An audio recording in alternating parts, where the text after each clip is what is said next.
Hello दोस्तों। ये divine levelling system मानवा एक्सप्लेनेशन पार्ट 6 है। अगर अभी तक आपने पिछले पार्ट्स को नहीं देखा है तो अभी वीडियो के कॉर्नर में आई बटन आ रहा होगा, वहां क्लिक करें, जिससे आप हमारे चैनल के डिवाइन लेवलिंग सिस्टम प्लेलिस्ट में पहुंच जाएंगे। पिछले पार्ट में हमने देखा कि लड़का प्रोटैगोनिस्ट के सामने कूदता है और पूछता है कि उसे क्या लगता है कि वह कहाँ भाग रहा है। शू पूछता है कि किसने कहा कि वह भागने वाला है, और क्योंकि उन्हें परेशान करने वाला अब यहाँ कोई नहीं है, इसलिए वे अब इस लड़ाई को खत्म कर सकते हैं। लड़का गुस्से में चिल्लाते हैं कि वह उसे मार देगा। प्रोटैगोनिस्ट पूछता है कि क्या उसे टांग फैमिली ने भेजा है। लड़का पूछता है, तो क्या हुआ अगर मुझे टांग फैमिली ने भेजा है? क्या इससे कोई फर्क पड़ेगा, क्योंकि मैं तुम्हें जल्द ही मार डालूंगा। शू जवाब देता है कि वह समझदार है, लेकिन क्या उसे सच में लगता है कि वो उसे मार पाएगा? शू अपने भाले से उस पर हमला करता है। लड़का सोचता है कि वह बहुत तेज है और हमले से बचता है। शू की फाइटिंग स्पिरिट और ब्लड लस्ट उसके बॉडी को कांपने पर मजबूर कर रही है। शू देखता है कि लड़का का बचाव बहुत अलग था। सोचता है कि क्या यह किसी तरह का स्पेशल स्किल है। प्रोटैगोनिस्ट अपना भाला पकड़ता है जबकि लड़का अपना हथियार पकड़ता है, और वे एक दूसरे पर हमला करना शुरू करते हैं। लड़का वार करने की कोशिश करता है, लेकिन शू बचता है और अपने भाले से हमला करता है। हालांकि दोनों काफी एक्सपर्ट हैं और एक दूसरे के हमलों से बचने में कामयाब होते हैं। लड़का कहता है कि उसे इसकी उम्मीद नहीं थी कि तुम इतने स्ट्रांग हो, लेकिन फिर भी मुझे हराने के लिए ये काफी नहीं है। फिर वह कूदता है और कई ब्लेड से हमला करना शुरू कर देता है। प्रोटैगोनिस्ट सोचता है कि एक पल में इतने सारे हमले देखकर तो मुझे अपने खुद की स्किल याद आ गई, लेकिन उनमें से कुछ भ्रम हैं, वे सभी असली नहीं हैं। शू कहता है कि वह दिखाने जा रहा है कि असली ताकत होना कैसा होता है। शू अपने स्किल का यूज करके हमला करता है, जिससे एक बहुत मजबूत ऑरा पैदा होता है, जिसके बाद एक विस्फोट होता है। शू फिर सीधे लड़के पर हमला करता है, लेकिन लड़का अपना स्किल का उपयोग करता है और हमला करता है और शू को दीवार में धकेल देता है और उसे वहीं पकड़ लेता है। वह शू से कहता है कि यह लड़ाई यहीं खत्म हो गया है। शू बिना घबराए जवाब देता है कि ये भी ठीक है। लड़का पीछे हट जाता है, चौंक जाता है क्योंकि उसके पेट पर गंभीर घाव है, और कहता है कि यह नामुमकिन है क्योंकि वह जानता है कि उसने शू के चारों हमलों से बचा था। प्रोटैगोनिस्ट जवाब देता है कि उसे हमेशा से पता था कि लड़का उसका पीछा कर रहा है। सोचता है कि सिस्टम ने उसे पहले ही नोटिफिकेशन भेज दिया था और ऐसा नहीं है कि वह इसे बंद कर सकता है। दीवार से सटा हुआ वह कहता है, वह हमेशा से एक कदम आगे था और वो उसके साथ केवल खेल रहा था। लड़का कहता है कि यह सब बेकार की बातें हैं, लेकिन शू उसे बीच में ही रोक देता है। उस पर अपने भाले से हमला करता है। एक सूचना दिखाई देती है जिसमें कहा जाता है कि उसने एक मार्शल आर्टिस्ट को खत्म कर दिया है, और सिस्टम उसे लेवल अप करने के लिए बधाई देता है। शू सिस्टम से फिजिक में 10 पॉइंट्स और स्ट्रेंथ में 4 पॉइंट्स डालने के लिए कहता है, ये सोचकर कि भले ही वह लेवल अप करने से ठीक हो गया हो, लेकिन उसकी चोटें पूरी तरह से ठीक नहीं हुई हैं, और सोचता है कि उसे खुद को ठीक करने का कोई तरीका खोजना होगा। तभी बहुत सारे आवाजें उसका नाम पुकारती हैं और सैनिक उसके पास आते हैं, पूछते हैं कि क्या वह ठीक है। शू सोचता है कि वे बहादुर हैं, क्योंकि भले ही वह लेवल 3 का मार्शल आर्टिस्ट था, फिर भी वे उसको बचाने के लिए उसका पीछा कर रहे हैं। फिर मुंह के बल जमीन पर गिर जाता है। जैसे ही रात होती है, वे छत पर एक टेंट और बारबेक्यू लगा लेते हैं। प्रोटैगोनिस्ट टेंट के अंदर लेटा हुआ है और अपनी आंखें खोलता है। वह उठता है और बाहर निकलता है। ग्वेन कहती है कि वह आखिरकार जाग गया और पूछती है कि क्या वह ठीक है। शू जवाब देता है कि यह सिर्फ एक छोटा घाव है और उन्हें धन्यवाद देता है। ली कहता है कि उसे विश्वास नहीं हो रहा है कि उसने लेवल 3 के मार्शल आर्टिस्ट को हरा दिया, और वह एक क्रिमिनल था जिसने कानून तोड़ा था, और उसकी गिरफ्तारी का वारंट स्टारलाइट ने जारी किया है। ली शर्त लगाता है कि अपराधी का सिर सौंपने के लिए उसे अच्छी रकम मिलेगी। कैप्टन कहती है कि अगर फर्स्ट एड के बाद भी वह पूरी तरह ठीक नहीं होता है, तो उसे पूरी तरह से ठीक होने के लिए कम से कम एक दिन और आराम की जरूरत होगी। उसके बाद हम कई पराजित के ज़ॉम्बीज देखते हैं। एक महीने बाद उन्होंने ज़ॉम्बीज को हराना समाप्त कर दिया, और जिन कहता है कि उसे यकीन है कि वे नर्क में वापस चले गए हैं। वह गहरी सांस लेता है और रिलैक्स फील करता है। ली कहता है कि शू के बिना यह मिशन पूरा करना उनके बस में नहीं था। ग्वेन प्रोटैगोनिस्ट के पास जाती है और कहती है कि उसकी सीनियर होने के नाते वह उस पर बहुत गर्व करती है। जिन कहता है कि अगर उसे कभी उसकी ज़रूरत पड़ेगी तो वह उसे बुला सकता है। तभी वहाँ एक आवाज़ पूछती है कि क्या वे अलायंस से हैं, और एक ग्रुप एक लड़के के साथ आता है जो कहता है कि अब उसे याद आया कि ये annual zombie and evolved beast cleaning operation है। वह कहता है कि लगता है उन्होंने वहाँ अच्छा मुनाफा कमाया है, और ये शर्म की बात होगी अगर उनके कैप्टन को कुछ हो गया तो। कैप्टन कहती है कि वह जानती है कि वे भी अलायंस के सैनिकों हैं, और पूछती है कि क्या इसके बावजूद वे उन्हें लूटने की कोशिश कर रहे हैं। अपनी एनालाइजर आई का उपयोग करते हुए शू सभी को पहचान लेता है और ग्वेन को पीछे हटने के लिए कहता है, क्योंकि उनमें एक लेवल 3 का मार्शल आर्टिस्ट है। लीडर जिसका नाम जो है आगे बढ़ता है और उन्हें चुप रहने के लिए कहता है, और कहता है कि वे उसे अब परेशान कर रहे हैं। प्रोटैगोनिस्ट नोटिस करता है कि वह उसकी दिशा में आ रहा है, जो अपनी तलवार दिखाता है और कहता है कि यह लड़का मेरा शिकार है और बाकी को उनके लिए छोड़ रहा है। कैप्टन पूछती है कि क्या वह अलोन वुल्फ है। सैनिक चौंक जाते हैं और ग्वेन कहती है कि एक लड़ाई में उनके कई साथी उससे हार गए थे। वे जानती हैं कि वे अलायंस से हैं और वे फिर भी हम पे हमला करने की हिम्मत कर रहे हैं। जो कहता है कि अगर वह उसके जैसे लोगों को देखता है तो वह उन्हें काट देता है। कैप्टन कहती है कि वह उसे खत्म कर देगी, लेकिन शू उसे रोकता है और कहता है कि लाल बालों वाला उसका शिकार है। वह पूछता है कि क्या टांग फैमिली ने उसे यहाँ भेजा है। लगता है कि उनका ड्रामा कभी खत्म नहीं होगा। शू पूछता है कि अगर पिछला आदमी उसे नहीं मार सका तो तुम क्या कर लोगे। जो कहता है कि उसकी तुलना उसके जैसे लोगों से नहीं की जानी चाहिए, क्योंकि वे दोनों तीसरे लेवल पर हैं। अपनी तलवार को एक पावरफुल ऑरा के साथ जमीन पर पटकते हुए वह कहता है कि वह और भी ताकत दिखा सकता है। जमीन फट जाती है और शू को लगता है कि यह तलवार बहुत भारी है और हर सेकंड बड़ी होती जा रही है। वे लड़ने लगते हैं और कैप्टन उन्हें जल्दी करने के लिए कहती है क्योंकि शू उनका इंतजार कर रहा है, और फिर वे एक साथ ग्रुप पर हमला करते हैं। प्रोटैगोनिस्ट अपनी टोरेंशियल फ्लावर एबिलिटी का उपयोग करता है, लेकिन लाल बालों वाला अपनी तलवार की मदद से बचता है और कहता है कि शू उसे तब तक चोट नहीं पहुंचा सकता जब तक कि वह 10 गुना अधिक ताकतवर नहीं हो जाता। फिर वह कहता है कि वह उसे दिखाएगा कि असली मार्शल स्किल क्या होता है, और silver and crescent dark moon skill का उपयोग करता है। शू को लगता है कि यह हमला बहुत जोरदार था और अगर ऐसा ही चलता रहा तो वह जल्द ही समाप्त हो जाएगा। फिर वो अपनी एंगर एबिलिटी का उपयोग करता है और एक विस्फोट होता है। कैप्टन देखती है और शू के बारे में चिंतित है, जिन प्रोटैगोनिस्ट से जवाब देने के लिए कहता है। जयो कहता है कि वह पूरी तरह से खत्म हो गया है। तभी एक परछाई धुएं में दिखाई देती है और शू खुद को खड़ा करते हुए सोचता है कि शायद उसने उसे कम आंका था, और अगर उसने आखिरी सेकंड में अपने रेज एबिलिटी का यूज नहीं किया होता तो वह मर जाता। लोन वुल्फ पास आता है और कहता है कि ऐसा लग रहा है कि वो कोई फॉरबिडन ड्रग का यूज कर रहा है, लेकिन इससे कोई फर्क नहीं पड़ता है क्योंकि वह अब और भी ताकतवर महसूस कर रहा है। वह अपनी तलवार से हमला करने की कोशिश करता है, लेकिन शू अपने भाले से बचाव करता है और सोचता है कि अपने रेज स्किल के साथ भी वह इस आदमी का मुश्किल से सामना कर सकता है। क्या वह वास्तव में एलीट क्लास में भी एलीट है? जो कहता है कि यह बच्चा निश्चित रूप से इसे संभाल सकता है, लेकिन यह उसकी असली ताकत नहीं है, और वह एक बेहद मजबूत लाल ऑरा इकट्ठा करता है। शू सोचता है कि यह काफी बुरा है। लोन वुल्फ हमला करना जारी रखता है, अपने मार्शल स्किल का यूज करता है, अपने हमले से खुश होता है। प्रोटैगोनिस्ट हमले को रोकने के लिए अपनी पूरी कोशिश करता है, लेकिन बहुत दूर फेंक दिया जाता है, जिससे एक बड़ा विस्फोट होता है। वह जमीन पर गिर जाता है और खांसना शुरू कर देता है। जैसे ही वह उठता है, वह देखता है कि हमला इतना मजबूत था कि स्टार ओशन मिनरल से बनी उसकी सिल्वर सोल भी टूट रही है। जयो अभी भी बिना किसी चोट के है और 3 बार स्किल का उपयोग करते हुए हमला करता है और शू की ओर दौड़ता है। शू कहता है कि वह अभी अपने त्रुप का पत्ता इस्तेमाल नहीं करना चाहता था, लेकिन ऐसा लगता है कि कोई और विकल्प नहीं है। फिर वह अपने टोरेंशियल फ्लावर स्किल के साथ हमला करता है। लोन वुल्फ हंसता है और कहता है कि उसने पहले ही उसे चेतावनी दी थी कि उसके खिलाफ एक हमला काफी नहीं है। प्रोटैगोनिस्ट जवाब देता है कि चिंता न करो, क्योंकि उसके पास और भी बहुत कुछ है। फिर शू अपने 100 बर्ड्स स्किल का उपयोग करते हुए कई फायर फ्लेम्स पैदा करता है, जो चौंक जाता है और एक बड़ा विस्फोट करता है, जिससे शू दीवार में जा लड़ता है। लाल बालों वाला कहता है कि ये तुम्हारे लिए बहुत बुरा है, क्योंकि मेरा हर एक वार मेरे ओपोनेंट की मार्शल एबिलिटी को अब्जॉर्ब करके मुझे मजबूत बनाता है। वह कहता है कि शू का पिछला हमला काफी शक्तिशाली था, लेकिन उसने मुझे और भी मजबूत बना दिया है। फिर वह 3 असैसिन्स स्किल का उपयोग करके हमला करता है। प्रोटैगोनिस्ट को एहसास होता है कि यह खतरनाक है और वो यहाँ पर मर सकता है, लेकिन वह हिम्मत रखता है और कहता है कि वह यहाँ नहीं मरने वाला। उसने पहले भी ऐसा महसूस किया है, यह सोचकर कि क्या यह इसलिए है क्योंकि वह मरने के कगार पर है, या यह उसके रेज स्किल का उपयोग करने से हुआ है। शू अपने सभी एट्रीब्यूट्स को बढ़ते हुए देखता है और उसे एक रहस्यमयी एहसास होता है, जैसे कि भाला उसके शरीर का ही अंग हो। एक मजबूत ऑरा के साथ वह कहता है कि वह अब उसे टोरेंशियल फ्लावर की असली ताकत दिखाएगा, जिससे एक शक्तिशाली ऑरा निकलता है। वह टोरेंशियल फ्लावर का उपयोग करता है, नीचे बैठ जाता है। इस बीच जो विश्वास नहीं कर पाता है कि यह कैसे संभव है। यह वही मार्शल स्किल है जो इसके पहले उपयोग किया गया था, लेकिन इस बार घायल होने के कारण वह कहता है कि क्या यह एक सुप्रीम स्किल था। वह जमीन पर गिर जाता है और नोटिफिकेशन दिखाई देती है कि एक मार्शल आर्टिस्ट को समाप्त कर दिया गया है और शू का लेवल बढ़कर 15 हो गया है। शू लेवल 15 पर जाने से खुश है, लेकिन जैसे ही वह आगे बढ़ने की कोशिश करता है, वह जमीन पर गिर जाता है। फिर हम एक विमान को जाते हुए देखते हैं। इस बीच प्रोटैगोनिस्ट बिस्तर पर अपना सिर पकड़े उठकर बैठता है और अपनी आंखें खोलता है। ग्वेन पूछती है कि क्या वह जाग गया, बताती है कि वह पूरे एक दिन सोया है। शू ने पूछा कि क्या वे विमान में हैं। उसने हाँ में जवाब दिया और कहा कि क्लीनिंग ऑपरेशन समाप्त हो गया है, इसलिए वे वापस जा रहे हैं। उसने उसे एक कार्ड दिया।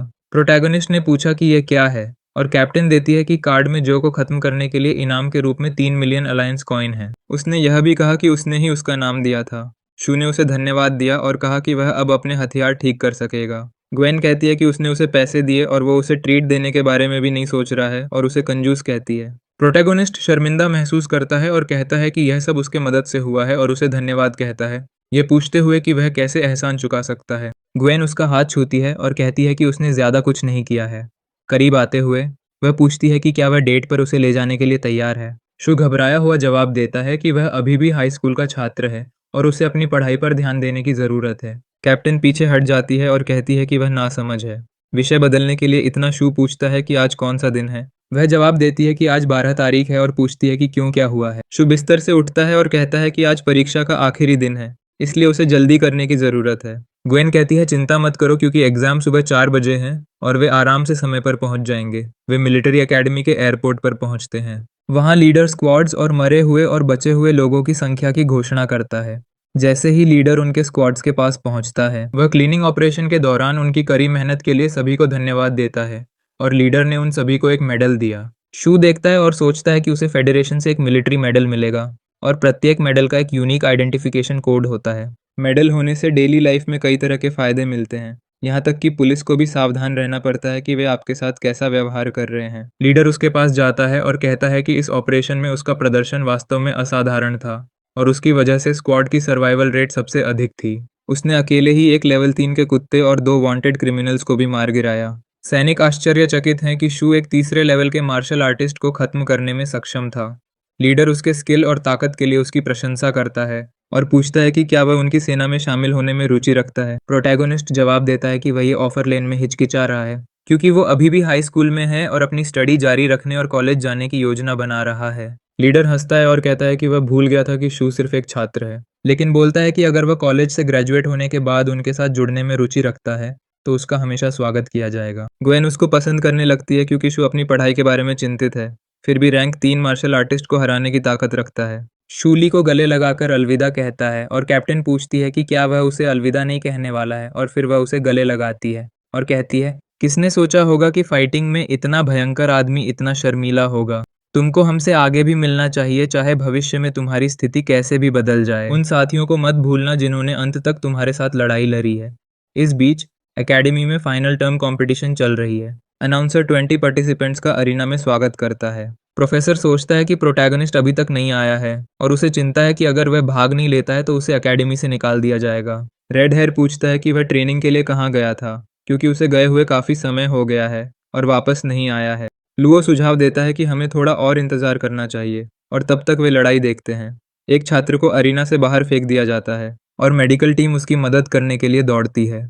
अनाउंसर विजेता टियान की घोषणा करता है, जिसने आसानी से अपने ओपोनेंट लियांग को हरा दिया जो कि एकेडमी की पावर रैंकिंग में 98 स्थान पर था। स्टैंड में बैठे छात्र चर्चा करते हैं कि टियान ने पाथ ऑफ डेथ में कैसे ट्रेनिंग लिया होगा क्योंकि उस जगह 90% डेथ रेट है। फिर अनाउंसर अगले पार्टिसिपेंट शू को बुलाता है और उसे अरीना 15 में प्रवेश करने के लिए कहता है। प्रोफेसर और भी चिंतित हो जाता है क्योंकि शू अभी तक नहीं आया है।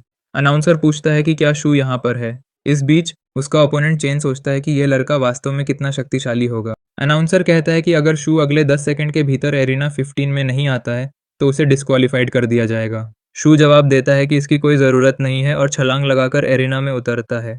प्रोफेसर को राहत मिलती है कि वह आ गया है। रेड हेयर कहता है कि शू हमेशा देर से आता है लेकिन हमेशा हीरो वाली एंट्री करता है। जंग कहता है कि उसे आखिरी बार देखे हुए 1 महीना हो गया है और नोट करता है कि वह अब ज़्यादा मजबूत लग रहा है। टियान देखता है और पूछता है कि क्या शू फोर्ट्रेस ऑफ लाइट में मरा नहीं और कहता है कि ये सही है क्योंकि अब वह उसे अपने हाथों से मार सकता है। अनाउंसर घोषणा करता है कि लड़ाई शुरू होने वाली है। चेन शू के पास जाता है और पूछता है कि क्या वह क्लास 29 का कचरा है। उसे कहता है कि शू यह न सोचने कि उसे टियान को हराने में किस्मत का साथ मिल गया था तो उसे मुझे भी हराने में मिलेगा। हर बार किस्मत साथ नहीं देती है। शू अपनी छोटी उंगली दिखाता है और कहता है कि चेन रैंकिंग के शीर्ष 100 में भी नहीं है और उसके जैसे कमजोर को हराने में उसे कोई मेहनत करने की भी जरूरत नहीं है। चेन क्रोधित हो जाता है। अनाउंसर मैच शुरू होने का संकेत देता है। चेन हाथ में हथियार लेकर हमला करने के लिए आगे बढ़ता है लेकिन शू आसानी से उसे पकड़ लेता है। चेन इस बात से क्रोधित हो जाता है। शू उसे एक किक मारता है और उसे नीचे गिरा देता है और कहता है कि उसे हराने के लिए उसे हथियार की भी जरूरत नहीं है। जमीन पर लेटे हुए चेन अपना मुंह पोंछता है और गालियां देता है। वह उठता है और अपने मार्शल स्किल से हमला करता है लेकिन शू बचता है और कहता है कि अब उसकी बारी है और अपने स्कैटरिंग फिस्ट स्किल का उपयोग करता है जिससे एक छोटा विस्फोट होता है। चेन को आश्चर्य होता है कि शू के पंचेस इतने शक्तिशाली कैसे हैं और कहता है कि यह नहीं हो सकता, उसके जैसा कोई व्यक्ति उसे कम नहीं आंक सकता। फिर चेन अपने silver martial skill 3000 high steps के साथ फिर से हमला करता है। स्टैंड में मौजूद लोग इस स्पेशल स्किल से प्रभावित होते हैं क्योंकि शू ने चेन को एक ऐसा स्किल इस्तेमाल करने के लिए मजबूर कर दिया जो उसका स्टैमिना को खत्म कर देता है, जबकि शू अभी भी नंगे हाथों से लड़ रहा है। प्रोटैगोनिस्ट खुद में सोचता है कि वह अपने मार्शल स्किल को यूज करने का मजा लेगा क्योंकि उसके पास अब बहुत सारे स्किल है। अपने एंगर मीटर को चार्ज करता है क्योंकि डेली केवल 1 या 2 मैच होते हैं, इसलिए उसे रेज स्किल के कूल डाउन टाइम के बारे में सोचने की कोई ज़रूरत नहीं है। शू फिर अपने स्कैटरिंग फिस्ट स्किल के साथ हमला करता है। चेन को समझ नहीं आता है कि वो अपना बचाव कैसे करे और पंच सीधा उसको लगती है और चेन फिर से ज़मीन पर गिरता है। अनाउंसर शू को विजेता घोषित करता है। प्रोफेसर हैरान है क्योंकि शू ने नंगे हाथों से 150 रैंक वाले को हरा दिया। प्रोटैगोनिस्ट के अरीना से बाहर निकलने के बाद लोग उसे बधाई देने के लिए इकट्ठा होते हैं। रेड हेयर पूछता है कि वह पूरे महीने कहाँ था और उसने उसे अपने साथ ट्रेनिंग करने क्यों नहीं ले गया। शू जवाब देता है कि वह एक खतरनाक जगह पर गया था और रेड हेयर को ले जाने से वह केवल धीमा हो जाता। रेड हेयर उस पर कूद पड़ता है और शू को पीटना शुरू कर देता है, पूछता है कि उसने अभी क्या कहा और प्रोफेसर हंसता है। फिर शू सिस्टम में अपने स्टैट्स को देखता है क्योंकि जो को हराने और लेवलिंग अप करने के बाद वह अपने स्टैट्स की जांच नहीं कर सका था। उसने देखा कि उसने फेन स्किल को अनलॉक कर लिया है, जो उसके एनर्जी फ्लो को छिपाकर उसे एक साधारण व्यक्ति की तरह दिखा सकता है, दूसरों को चकमा दे सकता है। उसने एक जेनेटिक लॉक भी अनलॉक किया है। उसे लगता है कि उसने इतने सारे अपडेट की उम्मीद नहीं की थी और ये फेन स्किल पक्का उसके दुश्मनों को धोखा देने के लिए है, जिससे वे उसे कमज़ोर समझकर लापरवाही करेंगे। इसके अलावा उसने आखिरकार एक जेनेटिक लॉक अनलॉक कर लिया है। इस लॉक को अनलॉक करने की प्रक्रिया को देखते हुए वह देखता है कि कामयाब न होने की संभावना अधिक है, मरने की 10% संभावना, बेहोश होने की 20% संभावना और फेल होने की 30% संभावना है। उसे लगता है कि इस तरह के जुए पर अपनी जान जोखिम में डालना सही नहीं है, इसलिए वह 15 एक्सपीरियंस पॉइंट्स को ताकत में डालने का फैसला करता है। अनाउंसर शू को एक और लड़ाई के लिए वापस बुलाता है। एकेडमी के डीन लिन प्रोटैगोनिस्ट और उसके ओपोनेंट के बीच लड़ाई को देखते हैं और सोचते हैं कि उन्होंने कभी नहीं सोचा था कि शू फोर्ट्रेस के क्लीनिंग मिशन से जिंदा वापस आएगा और वह पहले से ज्यादा मजबूत होकर वापस आया है। अब वह सोचता है कि वह टांग फैमिली का सामना कैसे करेगा। वह सोचता है कि शू को सबसे शक्तिशाली ओपोनेंट में से एक के खिलाफ लड़ाया जाए, जो उसे सभी पब्लिक के सामने हरा सके। तब जासे टांग फैमिली खुश होगी। सोचता है कि उसे टैंग फैमिली के साथ खिलवाड़ नहीं करना चाहिए था। हर कोई टॉप 100 फाइनलिस्ट के नाम को देखता है। रेड हेयर कहता है कि उसे उम्मीद है कि शून का ओपोनेंट मार्शल आर्ट के बिगिनर लेवल पर होगा। शू जवाब देता है कि बस वे रैंकिंग के टॉप 10 में ना हो। तब तक वे देखते हैं कि प्रोटैगोनिस्ट का सामना टॉप 8 पर रहने वाले से होगा। वे चिढ़ जाते हैं। शू देखता है और पूछता है क्या ये गू है जो 8th रैंक पर है। रेड हेयर कहता है कि वह कॉम्बैट में एक सीनियर रैंक वाला है और अक्सर बैटल एक्सपीरियंस हासिल करने के लिए जॉम्बी और इवॉल्व्ड बीस्ट से भरे क्षेत्रों में जाता है। इस बीच जैंग ने कहता है कि वह अपने पहले मैच में टियोन का सामना कर रहा है और उसने सुना है कि वह अब अधिक मजबूत हो गया है। प्रोफेसर उनके पास आते हैं और कहते हैं कि दोनों अपोनेंट्स को हराना आसान नहीं होगा, इसलिए वह उन्हें सावधान रहने के लिए कहते हैं। स्टाफ के मेंबर में से एक घोषणा करता है कि ये यहाँ उनके बीच है और उसका स्वागत करने के लिए कहता है। ये उनका अभिवादन करता है और स्टाफ मेंबर कहता है कि वे उनके उम्मीद से पहले आ गया है, यह पूछते हुए कि क्या वे हमारे छात्रों की ताकत देखने के लिए उत्सुक है या ली से उनके बेस्ट स्टूडेंट्स का रिकॉर्ड लाने के लिए कहता है। आदमी कहता है कि वह जल्दी में नहीं है और टॉप 100 कंपटीशन में अधिक रुचि रखता है और सुझाव देता है कि वे पहले मैच देखें। फिर अनाउंसर पार्टिसिपेंट्स जैंग और टियान से एरिना 15 में बुलाता है। टियोन पूछता है कि क्या जैंग क्लास 29 से है। जैंग हाँ में जवाब देता है और स्वीकार करता है कि टियान मजबूत है, लेकिन वह आसानी से हार नहीं मानेगा। टियान जवाब देता है कि जैंग को हार मानने की कोई ज़रूरत नहीं है क्योंकि वह क्लास 29 के सभी को ख़त्म कर देगा। जैंग ने टियान को कोशिश करके देखने के लिए कहता है और अपनी तलवार से उस पर हमला करता है, लेकिन टियान हमले से बचता है और उसकी बाँह पकड़कर उसे तोड़ देता है। फिर टियान उसकी पीठ पर अपना पैर रखता है और उसकी बाँह पकड़ लेता है। टियान कहता है कि यह अभी ख़त्म नहीं हुआ है और वह जैंग के सभी अंगों को तोड़ देगा। फिर एक आवाज़ उसे रुकने के लिए कहती है। शू उसके पास आता है और टियान पर हमला करता है। कहता है कि उसकी लड़ाई उसके साथ है और टियान को उसके क्लासमेट को चोट नहीं पहुंचानी चाहिए। टियान जवाब देता है कि चिंता न करो, क्योंकि अगली बार जब वे एक दूसरे का सामना करेंगे तो वह शू को मार देगा और शू को बहुत दर्द होगा क्योंकि वह उसे धीरे धीरे मारेगा। प्रोटैगोनिस्ट को याद आता है कि कई लोगों ने उसे खत्म करने की कोशिश की थी और कहता है कि उसे भी उसके साथ हिसाब चुकता करना है। जब समय आएगा तो इससे कोई फर्क नहीं पड़ेगा कि वह किस फैमिली से है, क्योंकि वह टियान को अपनी जान की भीख मांगने पर मजबूर कर देगा। अनाउंसर पूछता है कि शू किस क्लास से है, उसे याद दिलाता है कि मैच में बाधा डालना मना है। शू पूछता है कि क्या एक प्रोफेसर होने के नाते वह सिर्फ एक छात्र को पिटते हुए देखेगा जब तक वह मर नहीं जाता। अनाउंसर क्रोधित हो जाता है और कहता है कि चूंकि दोनों में से किसी ने हार स्वीकार नहीं की है, इसलिए मैच अभी खत्म नहीं हुआ है और जैंग को डॉक्टर के पास ले जाने के लिए कहता है। नर्स शू से जैंग को स्ट्रेचर पर ले जाने के लिए कहती है और अनाउंसर टियान को विजेता घोषित करता है। प्रोटैगोनिस्ट पूछता है कि उसने पिछले कुछ दिनों में डॉक्टर को क्यों नहीं देखा है। वह पूछती है कि उसे उसकी याद आ रही थी और क्योंकि आज से कंपटीशन चालू है, इसलिए चीज़ें काफ़ी मुश्किल होने वाली है। वह उसके बारे में चिंतित थी, इसलिए यहाँ उसके लिए आई है ताकि उसका ख्याल रख सके।